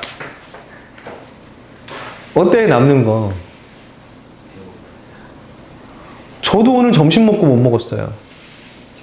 저 어제도 점심 한 끼, 저녁 때 빵 하나. 지금 저거 봐봐. 먹다 남은 빵 저 다 못 먹고 저기 있는 거 있잖아. 우유랑. 그리고 오늘 제가 먹은 커피 2잔. 제가 오늘 그게 다예요. 여러분들 보강하느냐고. 근데 큰일 났다. 나 정작 이번 주 수업을 준비를 못 하고 있다, 지금. 이번 주에 뭐 해줄까?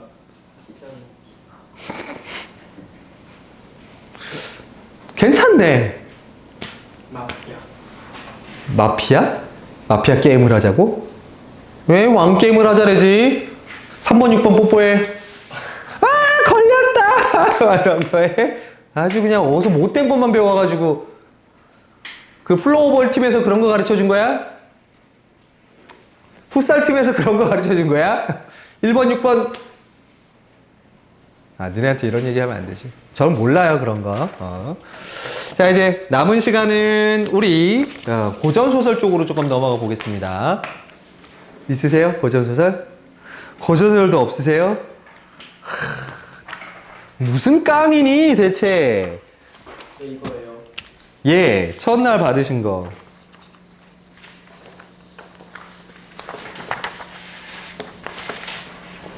큰일 났네. 이거 내가 미리 복사해 놓은 게 더 있는 줄 알았더니 연우는 있어, 없어? 고전소설 프린트 너도 없어? 어디 뽑아놓은 게 있을 텐데 찾기가 어렵네. 그래요, 다 준비성이 부족한 제 탓입니다. 그치, 그렇게 생각하지? 맞잖아. 제발 아니라고 말해요. 나는 그만.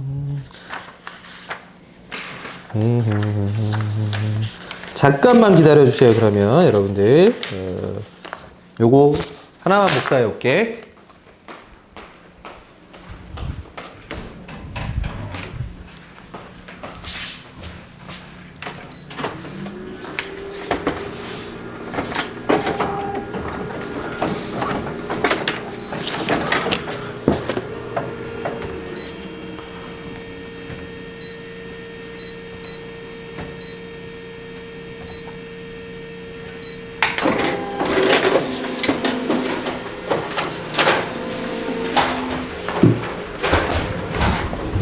자, 나 흘러가는 그 시간도 아까우니까 지금 복사하고 있는 사이에 우리는 우리 거 나가보죠. 잘 작년 졸업생 애들한테는 제가 이 책을 통으로 수업하기를 하기는 했어요. 근데 조금 집중도가 떨어지더라. 이 책을 통으로 하려다 보니까. 그 전에 여러분들 혹시 오해하는 친구들이 있는데 내가 지난 시간에 그 얘기를 했었잖아요. 우리 언제까지 우리가 같이 수업을 할까? 내가 물어봤었잖아. 근데 그거를 오해한 친구들이 있더라고. 내가 니네 빨리 구해서 나가라 이렇게. 너 그런 압박으로 들렸니? 응. 가야 그런 뜻으로 들었어 혹시? 너는 그런 뜻을 들었니? 그렇게 들은 친구가 있어서 갑자기 어머님이 전화해, 어머니 벌써 나가야 돼요. 이런 왜? 갑자기 아니 빨리 다른 선생님 구해보라고 했다고 내가 니네 하는 꼴을 보면 그러긴 하지. 수업 시간에 그런 얘기 했을지도 몰라. 꼴 보기 싫어. 나중에 이것들 그냥 있는 거 빨리 꺼져 썩 꺼져 이랬을지도 몰라. 이런 거에. 아, 이번 추석 때 여러분 저 어디 안 내려가거든요. 저하고 같이 한가위 고전 소설 특강 이런 거 한번 갈까요? 한가위잖아. 고전 어울리잖아. 아, 한가위 중세국어 특강 좋다. 좋다. 콜? 콜? 오, 그렇게 바로 좋다고 대답해 줄 줄 몰랐어. 고마워.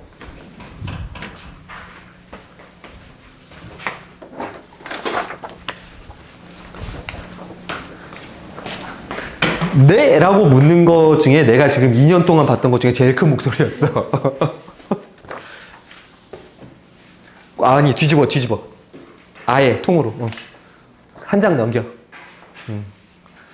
자, 아무것도 없이 수업 듣는 것보단 나니까 준비해서 드렸고요. 자, 지난 시간에 1을 했으면, 자, 이번에는 고전소설의 갈래를 조금 볼까 합니다. 우리가 지난 시간에 기억나요? 고전소설의 특징들? 일단, 역순행적, 순행적. 순행적이야. 과거로 돌아간다라는 건 고전소설에 있을 수 없고요. 또, 한 사람이 태어나부터 죽을 때까지니까 일대기적 구성이라고 했던 게 있고요. 그리고 대부분은 태어날 때 어떤 걸 갖고 태어나? 신비한 능력을 갖고 태어나지. 그런 사람들은, 그런 영웅들은 대부분 어디에 있다가 내려온 사람으로 본다? 천상계. 그래. 천상계에서 있다가 죄를 짓고 지상계로 쫓겨났다가 다시 업보를 쌓아서 다시 어디로? 천상계로 올라가는 그런 소설을 무슨 구조라 그랬다? 적강 구조라고 얘기했다. 적강. 떨어졌다가 다시 뭐 하는 거? 올라가는 이야기들을 적강이라고 얘기했고요. 그 다음에 인물은 성격이 변해 안 변해? 안 변하는 평면적 인물의 특정 계층을 대변하는 무슨 형 인물? 전형적 인물. 자, 그리고 사건은 우연적으로 일어나고 비현실적인 이야기들이 일어난다. 니네가 배우는 허생전에는 비현실적인 얘기 나와 안 나와? 안 나와. 그 다음에 문체적. 문체는 글을 쓰는 뭐뭐 하더라, 뭐뭐 인지라 이런 것처럼 문어체, 글에서만 쓰는 문체도 나오지만 동시에 모두 나와? 애초에 노래였던 것들이 많으니까 뭐가 많이 나와? 운율이 느껴지는 운문체도 많이 나온다. 자, 그 다음에 갑자기 서술자가 개입해가지고 뭐라고 얘기해? 아이고 우리 저 매 맞는 도경이 불쌍해서 웃지 않아. 자, 갑자기 껴서 이렇게 감정이나 평가를 하는 걸 뭐라 그래? 서술자의 개입 혹은 편집자적 논평이라고 하는 부분들이 두드러지게 나타난다. 자, 그거 정리됐으면 오늘 할 챕터로 넘어가죠. 자, 고전소설의 유형입니다. 자, 첫 번째 유형. 무슨 소설? 애정소설입니다. 자, 조선시대는 여러분 유교사회였단 말이야. 그럼에도 불구하고, 자, 일단 기본적으로 여러분, 소설이라는 갈래를 한번 생각해 봐요. 여러분, 소설의 독자층은 남자가 많니, 여자가 많니? 예, 이건 기본적으로 향유 계층이 여성들이 더 많은 계층이에요. 따라서 여성 독자들이 많은 데에서 가장 다루기 쉬운 주제는 뭐야? 보편적으로 다루기 쉬운 주제는? 예, 연애 이야기. 그리고 사랑이라는 예, 보편적인 이야기들이 되는 거죠. 그래서 우리나라 드라마가 망하는 거잖아. 우리나라 드라마는 의사들이 병원에서 연애하는 이야기. 우리나라 감옥 이야기는 죄수랑 간수랑 감옥에서 연애하는 이야기. 그러니까 정신병동에도 봄이 와요 이런 드라마 있는 거 알아? 거기서도 뭐해? 연애해요. 아, 왜 이렇게 연애를 해? 학교에서도 뭐해요? 연애해요. 심지어는 요새 학생이랑 선생님이랑 사귀는 얘기도 나오더라. 많이 나오더라. 관심이 없어요, 너에게. 자, 어쨌든 이 누구나 보편적인 주제는 애정소설이 제일 많아요. 자, 남녀간의 사랑이 주제인 소설로 주인공들이 자 중요한 거 나옵니다. 시련을 극복하고 사랑의 결실을 맺는 구조야. 따라서 여러분 애정소설이라는 걸 읽을 때 여러분들이 어떻게 읽느냐? 자, 이거예요. 여기다 하나 이거 정도는 하세요. 자, 둘이 처음에 뭐가 있겠어? 만남이 있죠. 자, 만남이 있으면 그 다음에 뭐해? 이별이 있어요. 자, 이별일 뒤에 다시 뭐예요? 다시 만나요. 그러고 다시 또 뭐예요? 이별하고 그 다음은 어떻게 되겠어? 영원히 사랑하는 이야기. 이런 식으로 갈 거예요. 자, 그러면 저 줄거리나 애정소설을 분석하는 방법. 뭐를 정리한다? 만났다가 뭐 하는 거? 이별했다가 만났다가 이별했다가 하는 이 구조대로 분석을 하시라는 거예요. 애정소설을. 그러면 도대체 조선시대 때 여러분이 배웠던 애정소설은 뭐가 있느냐? 대충은 알 수 있는 거. 여러분 춘향전은 애정소설일까 아닐까? 애정소설이에요. 춘향이하고 이몽룡의 사랑이죠. 자, 둘이 처음 만나요. 어디서? 춘향이가 뭐 하는 장면에서? 그네 타는 장면에서 이몽룡이 반해요. 그래서 둘이 만났다가 둘이 왜 헤어져요? 이몽룡이 서울로 떠났기 때문이에요. 자, 그러다 다시 만나요. 그런데 그때 방해자가 누가 있어? 네, 변학도가 있어요. 그런 것들 정도로 정리하시면 돼요. 만날 때, 다시 이별할 때 그 이유와 방해하는 사람들. 이런저런 정리하시면 되겠습니다. 자, 그럼 여러분 좀 충격적인 소설을 하나 보호하겠습니다. 애정소설에 이런 게 있습니다. 앞부분 줄거리. 자, 평양에 사는 김진사의 딸 채봉은, 자, 채봉이 이 소설의 주인공입니다. 김진사의 딸이에요. 자, 장필성과 약혼한 사이였으나, 자, 이미 정혼자가 있는 사이야. 자, 그런데 벼슬의 눈이 먼 김진사가, 김진사가 누구라고? 채봉의 아빠예요. 자, 벼슬의 눈이 먼 아빠가 허판서, 그러니까 굉장히 이 허판서는 뭐 한 사람이겠어? 직위가 높은 사람일 거야. 허판서에게 채봉을 뭐로 주겠대? 첩으로 주겠다고 합니다. 자기 딸을 뭘로 주겠대? 첩으로 주겠대.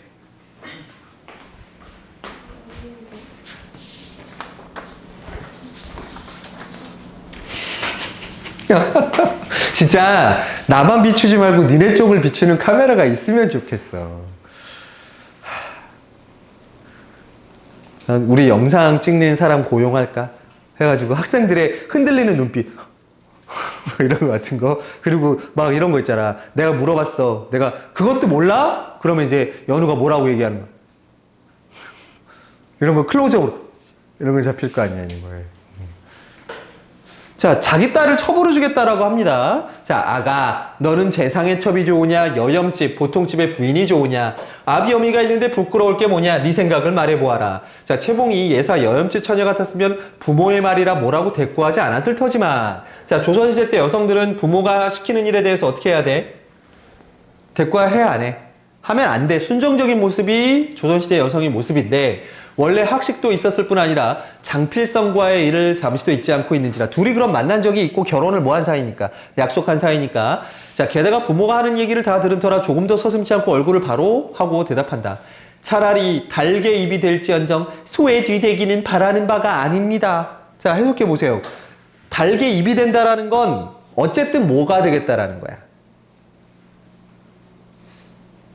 첫 번째 부인 아니면 첩? 첫 번째 부인이 장필성의 부인, 부자가 아니더라도 장필성의 부인이 될지언정 소의 뒤는 허판서에 뭘로 들어가는 거야? 처로 들어가는 거야? 첩으로 들어가는 거야? 첩으로 들어가는 것보단 낫다란 얘기를 하는 거예요. 자, 아버지의 뜻을 뭐 했어 지금? 채봉이가 거역했어. 그랬더니 아버지가 이럽니다. 허허, 그 녀석, 네가 첩 구경을 못해서 그런 소리를 하는구나. 세상에 첩이야 세상에 그 같은 호강은 또 없느니라. 아버지가 또 뭐해? 너 첩으로 가. 너 잘 먹고 잘 살 수 있어라고 얘기해. 자, 그러자 부인이 말을 가로막고 김진사를 쳐다보며, 자, 예상해 보세요. 엄마가 말을 막았어. 그럼 엄마가 누구 편을 들어줄 것 같아? 딸 편을 들어줄 것 같죠? 왜 이래요 여보? 싫다잖아요. 이런 건 여러분들의 생각이에요. 보세요. 영감은 자식에게 별 말씀을 다 하는구려. 계집의 자식이란 을의 부모가 하는 대로 쫓아가는 법이랍니다. 아가, 너는 네 방으로 가 있어라. 그럼 엄마도 뭘 하는 거야? 네, 첩으로 보내겠다라는 거죠. 자, 여기서 나타나는 거. 이 둘의, 사실 둘은 좋아하는 사이야. 자, 그런데 뭐가 방해해? 부모라는 요소가 방해를 하고 있어요, 지금. 아버지의 방해예요, 아버지. 근데 그거에 헤어지게 되는 이유가 되겠죠. 자, 그래서 허판서와 결혼하러 서울 나가던 채봉은 도적대가 쳐들어온 틈을 타서 평양으로 다시 돌아옵니다. 자, 그랬더니 허판서는 뭐라고 생각해? 결혼하기 싫어서 자기 딸을, 네 딸을 뭐 했다라고 생각해? 빼돌린 거라고 생각해. 그래서 아버지를 옥에 가두입니다. 자, 그래서 여러분들은 그럼 어떻게 할 거야? 아버지 구하러 갈래? 안 갈래? 역시나 조선시대의 여성들은 누구를 위해서 희생해야 돼? 가족과 아버지를 위해서 희생해야 되죠. 결국 송이라는 기생이 돼요. 그걸 구하기 위해서. 자, 그거를 장필성이 알게 되고 원래 결혼하려고 했던 그래서 채봉을 찾아오고 둘의 사랑을 알게 된 이감사가 혼인을 맞고 결국 부부의 연을 맺게 된다는 얘기입니다. 즉 그런 유교적인 제도를 뛰어넘는 뭐야? 사랑 이야기를 하게 되는 거죠. 이런 연애, 여러분 애정소설에 이런 게 있어요. 제목이 뭐래? 채봉감별곡입니다. 여러분, 얘 1학년 때보다는 2학년 문학교과서에 주로 다뤄지는 작품 되겠습니다. 왜냐면 1학년 때는 니네 아직 순수하잖아. 그래서 이런 얘기하면 잘 못 알아들어. 달개 목이 뭐예요? 뭐 이런 얘기 이제 괜히 순진한 척하고 못 물어본다고. 자, 두 번째, 가정소설입니다. 자, 가정소설 얘기만 들으면 어떤 소설일 것 같아? 가정적이고, 그래, 우리 딸 잘 컸구나. 아빠, 저 열심히 살게요.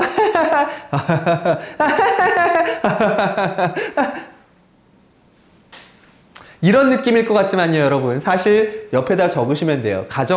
조선시대 때 가정소설은 오늘날 막장 드라마입니다. 자, 막장 드라마니까 어떤 내용이 나와야 돼? 여인들의 암투. 그 다음에 남편의 불륜. 그리고 보통 막장 드라마에서는 남자들이 좀 어떻니? 이상하지. 생각이 어때? 없지. 그래서 여자들이 꼬시면 다 어떻게 해? 이러고 넘어가지. 여자들이 파놓은 함정 같은 게다 걸리죠. 똑같습니다, 여러분들. 예, 구조에. 자, 보세요. 가정을 배경으로 가족 구성원의 다툼과 극복 과정을 다룬 소설. 새어머니가 전부인 자녀들을 학대하거나, 자, 새어머니가 전처 자식들을 학대하거나, 혹은 처와 첩이 갈등하는 내용으로 등장합니다. 가정소설에서는 당연히 그러다 보니까 주인공이 뭐야? 선한 사람으로. 그럼 그와 대비되는 사람이 나쁜 인물로 선회해서 선과 악이 어떻게 명확하게 대립되죠. 자, 근데 착한 사람은 끝까지 입체적이지 않으니까 끝까지 어때? 어떤 성격이야? 선한 성격이고 나쁜 애들은 끝까지 뭐야? 악역으로 존재하게 되는 겁니다. 대표적인 작품이 여러분 오늘 과제에도 들어가 있는 사시남정기입니다. 여러분 사시남정기 들어봤어요? 이 사시남정기는요, 실제 역사를 배경으로 하고 있는 소설이에요. 자, 우리나라의 조선시대의 최고의 악녀를 꼽으라 그러면 누굴 꼽니? 장희빈을 꼽죠. 자, 장희빈은 이름이 희빈이야? 그럼 왜 장희빈이라 불러? 응? 여러분 봐봐. 조선시대 때 여자들에게는 이름이 허락돼? 안 돼? 안 돼요. 그럼 뭐만 허락돼? 패밀리 네임인 성만 허락되죠. 그래서 니네 1학기 때 배운 소설 뭐 있어? 고전소설. 박씨잖아. 박씨 부인이야. 성밖에 안 나와. 근데 니네가 지금 배우고 있는 소설의 남자 주인공 이름이 뭐야? 아, 그 사람도 생원이구나. 아니야, 이름이 생원이 아니니까. 어쨌든 여자들은 직책을 같은 거를 불려요. 그러면 장희빈은 희빈이 이름이 아니라 뭐야? 희빈장씨예요. 희빈장씨. 희빈은 첩에게 그러니까 후궁에게 주는 직책이에요. 기우빈, 희빈, 경빈, 문빈 뭐 이런 식으로 붙여져 있는 거예요. 자, 어쨌든 간에 자, 장희빈이 어떤 여인이야? 원래 숙종이라는 임금이 있죠. 자, 그 숙종에게는 원래 인현왕후라는 왕후가 있었습니다. 근데 장희빈이 들어와서 어떻게 인현왕후를 모함하죠. 그리고 인현왕후를 음해하기 위해서 막 그런 거 있잖아. 부적 같은 거를 막 집에다가 숨겨두기도 하고 저주 인형 같은 거 막 이렇게 넣기도 하고 이런 일이 있었죠. 그리고 자, 그런데 그때마다 어떻게 이쁜 척을 하죠. 임금 앞에서. 자, 그래서 결국 원래 본처였던 중전이었던 인현왕후가 어떻게 돼요? 죽어요. 아니요. 죽진 않아요. 쫓겨나요. 그리고 본인이 뭐가 돼? 중전이 돼요. 자, 그런데 워낙 사특함이 이제 알려지면서 숙종이 뭐해? 반성하죠. 그래서 나중에 인현왕후를 다시 어떻게? 들어와요. 다시 불러요. 그래서 중전을 시키고 기존에 있던 희비는 다시 어떻게? 예, 사약을 내려서 죽이는 그런 이야기가 있습니다. 개를 담은 작품 되겠어요. 자, 제목을 보시면 사시 남정기예요. 자, 여기서 인현왕후 역할은 사시예요. 한번 보세요. 자, 명나라의 유현은 늦은 나이에 아들 연수를 얻습니다. 자, 여러분 얘는 아까 얘기했지만 누구를 배경으로 한다? 숙종과 인현왕후와 장희빈의 이야기를 해. 자, 근데 만약에 얘가 배경이 우리나라면 돼, 안 돼? 안 되지. 그래서 배경이 어디야? 중국입니다. 자, 어쨌든 어린 연수를 얻어. 그럼 연수가 우리 실제 역사의 누구라고 생각하면 돼? 숙종이에요. 연수는 15살 때 과거에 급제하여 한림학사가 된 후 사씨와 결혼을 한다. 그럼 사씨가 우리가 얘기하는 처죠. 자, 그럼 누구야? 인현왕후가 되겠습니다. 자, 그런데 9년이 넘도록 아이를 낳지 못하자. 자, 여러분 아이를 못 낳는 건, 대를 잇지 못하는 건 칠거제약이라고 불렸던 것 중에 하나죠. 못 낳자 사씨는 유한림에게 첩을 얻어 대를 이으라고 권합니다. 즉 아내가 먼저 얘기하는 거야. 첩을 얻어서 대를 이으십시오. 자, 그래서 유한림은 어쩔 수 없이 악독한 성품의 교씨. 자, 그럼 교씨가 누가 되겠어? 우리가 실제 역사로 보면 장희빈이 되겠죠. 자, 어느 날 이제 요 중간 중략되어 있는 내용이 뭐냐면 이 교씨가 집에 들어왔는데 이 유한림이 가서 보니까 교씨가 울고 있는 거야. 그래서 왜 우냐고 물어봤더니 자기는 그럴 게 아니었는데 자기가 이 사씨의 마음을 불편하게 했나 보다 라면서 얘기하는 거죠. 이거 일종의 세 글자로 하면 무슨 짓이야? 여우짓. 예. 야, 어디 목이 있나 봐. 나 갑자기 목이 물리네. 자, 그런데 오늘 아침 부인께서 첩을 불러놓고 책망하셨습니다. 상공께서 너를 취하신 까닭은 단지 후사를 위한 것일 따름이었다. 집안에 미색이 부족한 때문이 아니었어. 그런데 너는 밤낮으로 얼굴을 다독거렸지. 또한 듣자 하니 음란한 음악으로 장부의 심지를 고혹하게 하여 가풍을 무너뜨리다고 있다고 하더구나. 이는 죽어 마땅한 죄이다. 앞으로 각별히 삼가라 라고 하셨습니다. 라면서 뭐 하고 있는 거야? 남자 앞에서 하셨습니다 하고 약한 척 하고 있는 거예요. 여러분 이번 주 과제에 나옵니다. 이게 뭔 내용이냐면 이 교씨가 노래를 불러요. 남편 앞에서. 근데 그 내용이 뭐냐면 망한 나라. 여러분 경국지색이 무슨 뜻이야? 경국지색.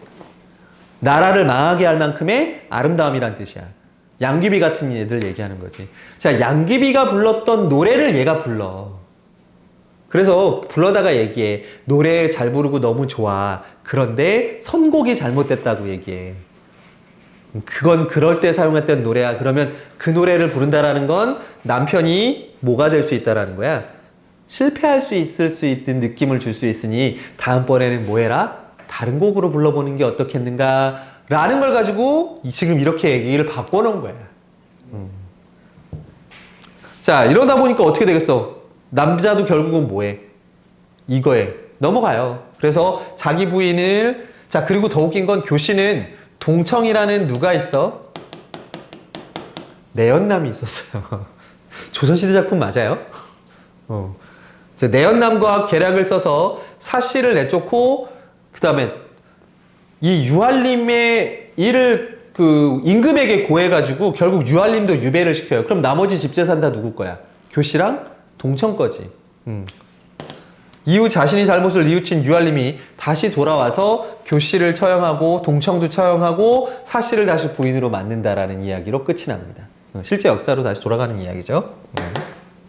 자, 얘가 이번 과제에 있는 사씨 남정기입니다. 5분 남았어요. 자, 그 다음에 영웅 군담 소설입니다. 자, 얘는 두 가지가 섞여 있는 거지. 영웅 소설과 무슨 소설? 군담 소설이 섞여 있는 거야. 자, 도경, 군담 소설이 뭐야? 전쟁을 다루고 있는 소설을 군담 소설이라 그래요. 그러면 전쟁에 나가서 싸우는 장수가 뭐인 거야? 영웅인 거야. 자, 우리 영웅서사 한번 봐봐. 1차 위기는 뭐 때문에 생겨? 본인의 숨겨진 비범한 능력 때문에 생기지. 자, 그렇게 해서 본인의 개인적으로 그걸 극복해내. 자, 2차 위기가 오지. 근데 2차 위기는 주로 어디에서 나타나? 국가 단위로 나타나. 그게 바로 이 영웅군단 소설이 돼버려요. 그 힘을 가지고 뭘 하기 위해서 가는 거야? 전쟁에 가서 싸우는 거죠. 자, 그러면 특이한 점. 전쟁에 나갔을 때 비범한 능력을 가진 사람이야. 그러면 어떤 장면이 나올까? 칼을 휘두르기만 하면 뭐해? 몇 명이 죽어? 막 300명이 막 모가지가 떨어진다거나 아니면 말을 타고 한번 휙 하자 얼마를 가? 100리를 간다든가. 뭐 이런 좀 전기적인 이야기들이 좀 많이 나오게 되는 게 있습니다.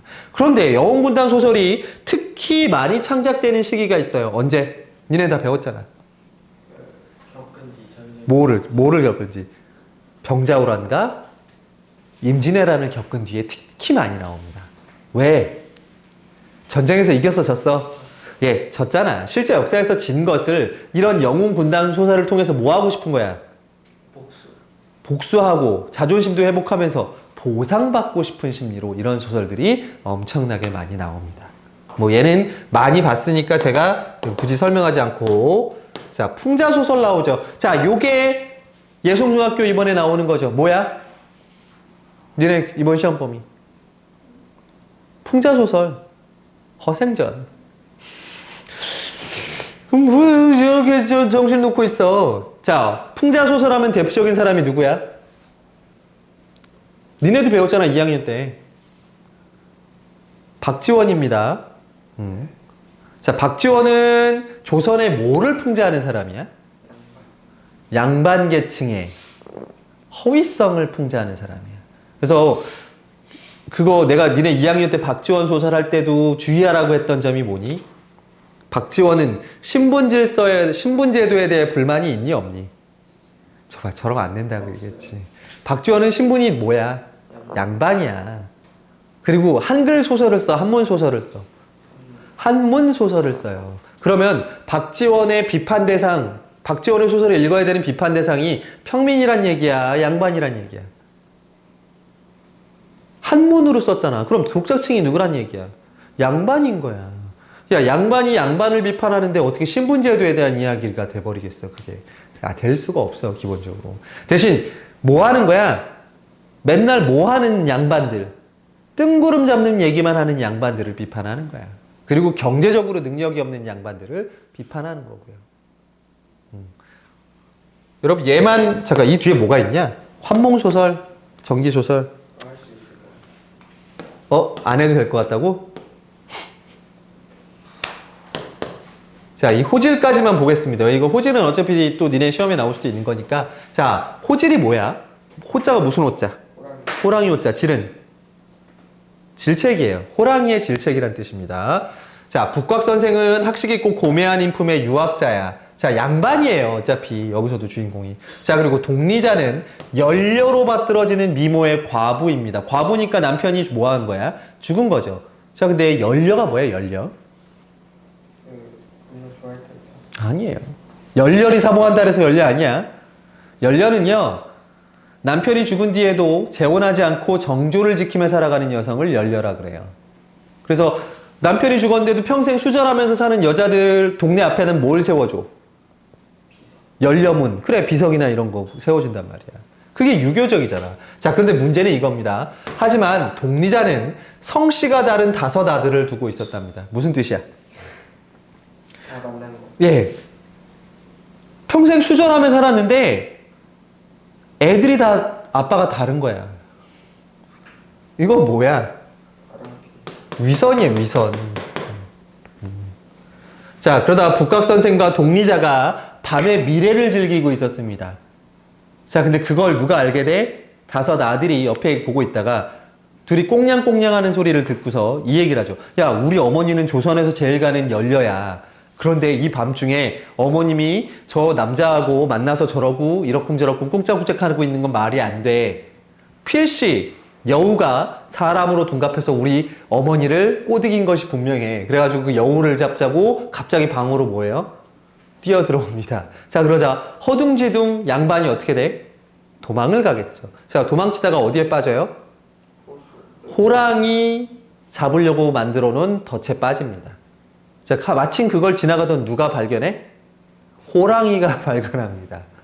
자, 그럼 호랑이 배고프니까 인간에게 복수하기 위해서라도 뭐 해야 돼, 그 양반을? 먹어요. 잡아 먹어야 되는데, 양반에게서 무슨 냄새가 난다? 똥 냄새가 난다. 너같이 더러운 양반들은 나도 먹고 싶지 않다. 오히려 호랑이도 안 먹는 더러운 양반이라는, 이게 대놓고 뭔 거야, 그러면? 풍자죠. 있는 거에서. 그 당시 위선적이고 이런 더러운 행태를 하던, 그래, 위선적인 양반들 말고 호랑이마저도 안 잡아먹는다. 이런 얘기를 가게 되죠. 자, 뒤에 나오는 환몽구조. 이거는 여러분 대표적으로 뭐야? 구운몽이 그렇죠. 자, 구운몽은 여러 번 얘기했으니까 이번 주 과제에서 확인해 보시고, 그 다음에 전기소설은 신비한 내용이 나오는 소설. 이거 우리 지난 시간에 하나 배웠어. 귀신이랑 사귀는 이야기. 이생규 장전. 자, 근데 여러분 여기에 또 하나의 김시습의 만복사저폭이라는 작품이 나옵니다. 자, 이 녀석은 똑같아요. 귀신이랑 나와요. 근데 더 재밌는 얘기예요. 이제 귀신이랑 살다가 나중에 귀신을 못 잊고 시름시름해요. 자, 그래서 귀신이 꿈에 나타나서 이제 나는 중국에서 남자로 태어났으니 이제 나를 잊으라. 이런 얘기예요. 근데 잊어 못 잊어. 못 잊, 귀신은 시름시름 앓다 죽어요. 남자랑 안 사귀고요. 뭔 소리를 하는 거야, 지금. 조선시대를 너무 앞서가려고 하지 마세요. 자, 이런 내용이니까 여러분들 이번 주 과제에서 다 확인해 보시면 되겠습니다. 소설은 여러분들이 읽고 풀어보시는데 대신 시보다는 소설이 조금 더 어때? 조금 더 푸는데 어렵지 않을 거예요. 있는 것들. 자, 이렇게 해서 오늘 수업 마치겠습니다. 가기 전에 과제 받아가세요.